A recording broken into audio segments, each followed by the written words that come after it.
Ito naman mga ride ay ang tawag natin dito ay lagoon. Sa barangay Tangkalan pa rin ho ito. At ang isa sa pinagmamalaki nito ay itong kanyang lake na napakalawak. All year round meron pong tubig talaga yan. At dinevelop na rin itong mga lugar na to. Ito ang ating si Flyer Boy, si Kuya Japet. Siya yung ating drone pilot. Ito yung lugar niyan. Dinevelop na rin nila yan eh. Yan, ako, may mag-iingay doon. So marami na rin mga water activity na pwedeng gawin dito. As far as I know, meron ding isda dito. So pwedeng mangisda. Kaya lang, this is a private property, so hindi ito totally open to the public. So you need to talk to the owner talaga. Kasi nga, nag-spend din naman siya para i-develop yung lugar. And so far, eto, maraming mga puno, malamig dito. At as far as the thing that I can recall ay yung kanyang hotel doon na Isla de Oro Hotel ay i-convert na into a training center with TESDA. So far ang ganda po niya, no? Wala tayong drone, hindi tayo makapagpalipad. Pero tingnan niyo yung kanyang mga structure, napakaganda.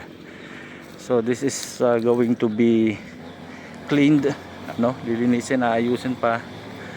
Try nga natin umakyat dito. Ayan.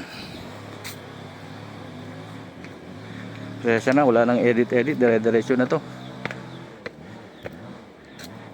Wow, meron siyang parang maze or something. So this is how it looks like. So this is how it looks like dito po sa taas. So there you go. So yung part na yon, nandun yung So yung part na yon, nandun yung Promain Highway, and then eto.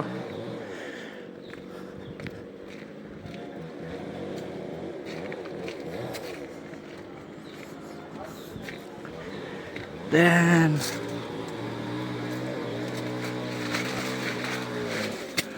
so open ito. Ito yung pinaka deck viewing. Terrace on the park. Malawak.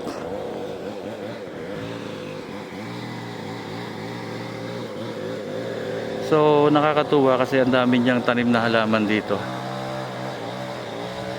And as far as I can recall ay meron na rin daw silang kayak dito.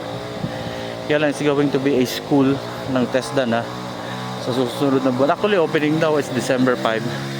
So magiging strictly, mas lalo magiging mahigpit ang pagpunta dito.